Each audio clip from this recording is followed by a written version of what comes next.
Representative Costa, one of those efforts definitely taking a look at USAID and the future of foreign aid. You serve on that committee. What's the possibility of Democrats at least having some say as far as what happens to that future?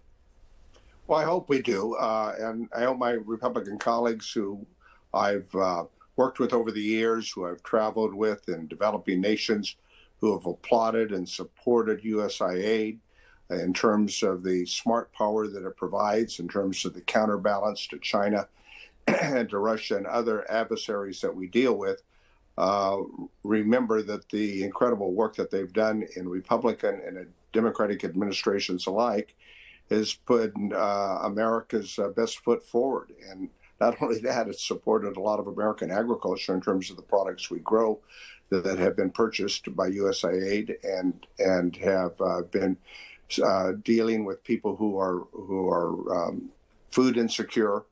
And, you know, this passed with an executive order of John F. Kennedy, but was asserted into law by Congress over 20 years ago. And to simply end a government entity that has worked so hard and done so much good makes no sense.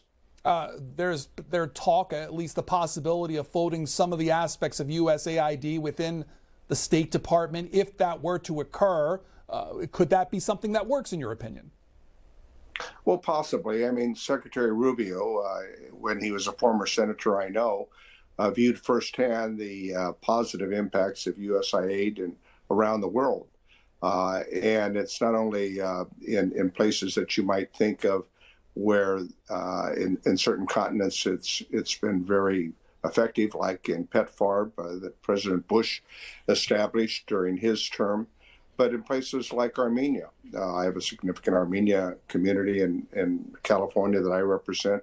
The aid, as they've dealt with hostile neighbors like Azerbaijan and Russia, has been very important to the Armenian communities and the government there, and trying to turn to the West and to try to have better opportunities. So we've made commitments and promises to friends, and they're now wondering what's going to happen to that commitment.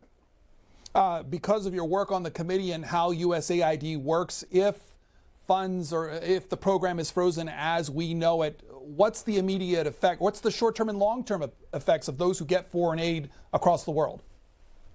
Well, I think it could be very harmful to our support around the world. And if, you know, Secretary Rubio wants to look at reforms and bring together a bipartisan effort on how we can improve USAID, I think that would be welcomed.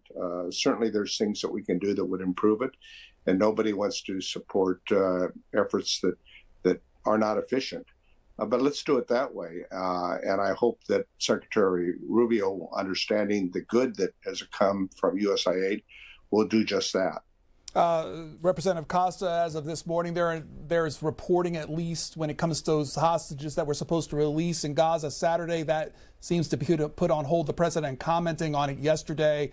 What does that suggest about the future of this ceasefire that was decided a few weeks ago? Well, I think the ceasefire is very delicate, and the Biden administration worked for months with our Arab allies and Israel to bring about. I wish it had taken place 6 months ago. But there are still over 70 hostages that have to be released. There is a second and third phase toward this ceasefire agreement. And we need to make sure that Hamas, who is a terrorist organization, and Israel hold to it, and that all the hostages are returned. But the comments that are made about taking 2 million people who live in Gaza and relocating them somewhere, I don't think helps this ceasefire progress.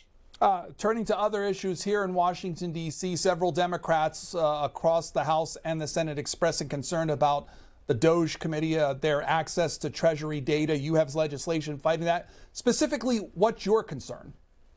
Well, no one elected Elon Musk to any office that I'm aware of.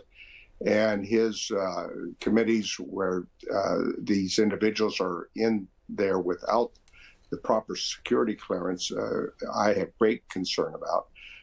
going to the Treasury Department and having access to American taxpayers' records, I think is unwarranted. I think it's a violation of every individual citizen's privacy, in which there's been no case made on why Elon Musk ought to have access to those records. And so, therefore, I think, we've got to try to come together. I would think that my Republican friends, who are very protective about privacy and security for all American citizens, would be as concerned about this as I am. Do you see anything within the actions within the Treasury Department that suggests to you that those leaks of data, those compromises of data might concern any specifics? Well, this just happened in the last couple of weeks. So, I mean, we're trying to get a handle on just exactly what information they're accessing and for why. Because clearly there is, I think, a report that's been written with bipartisan support on how you curb government waste and inefficiencies to a tune of about $500 billion. Why don't we work on that together, it seems to me, because we, I think, all share those concerns, as opposed to having some maverick group of folks who have no oversight, who are answerable, I guess, only to Elon Musk, I guess. And I think that creates alarm bells for many of us. I suppose, though, that you've heard the Republican response saying that Elon Musk works at the pleasure of the president, which gives him the right to access these things. How do you respond to that? The president's a very busy guy. He's got a lot of challenges that he's facing. And it seems to me, Elon Musk is going to tell him whatever he thinks will, soothe the president's concerns or ego. But I don't think that's sufficient to meaningful oversight. And Congress, and what's really fundamental here is checks and balances, our whole system of it, whether we're talking about the executive branch, the legislative branch, or our judicial branches of government. And they're being tested today as we speak. Representative Costa, we've you and our audience, I'm sure, talking about and hearing about these efforts to streamline the federal workforce. What does that mean for those who live in the 21st District, which you represent? Well, I have over 5,000 employees in the 21st District in the San Joaquin Valley, Fresno, and Tulare counties that work for the United States Forest Service, that work for the Department of Agriculture, protecting our food supply, that focus on our Veterans Hospital, providing care for those men and women who served our nation. These 5,000 plus federal employees are very concerned. They've dedicated 15, 20, 25 years or more.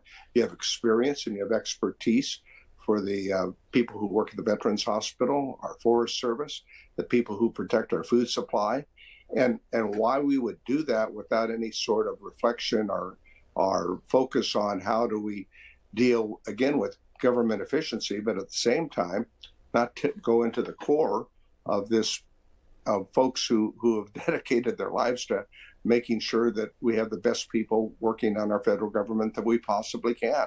I think it sends out the wrong message. And by the way, the court that put the pause on this did so, I think, with justification. The Congress hasn't even provided a funding for this furlough or to take place that the administration's offering. So I think there's a lot of flaws in this direction, and there's better ways that we could work toward government efficiency. Before we let you go, the Republican leadership trying to determine what course of action will be when determining a budget. What do you think the role of Democrats will be as far as whether the process of coming up with that, and also if they'll support it? Well, I think that it begins with reaching out to work on a bipartisan agreement on the budget. That's not happened at this point by the Speaker or by the leaders in the Senate. So with the very narrow margins that we have, it's going to be very interesting to see if they're going to be able to deal with the budget, the debt ceiling, and avoid government shutdown all at the same time with narrow margins of maybe 1 or 2 votes in the House and maybe 3 votes in the Senate. I think that recent history is any proven fact. It's only occurred when we've worked together in a bipartisan fashion to avoid government shutdown. It's irresponsible to ever be unable to reach an agreement and to have a government shutdown that harms all Americans. But it's up to the Republicans at this point. They have the majority in the House, the Senate, and in the White House. And so if they think they can do it on their own, we'll see. Representative Jim Costa, who serves the 21st District of California, also a member of the Foreign Affairs Committee.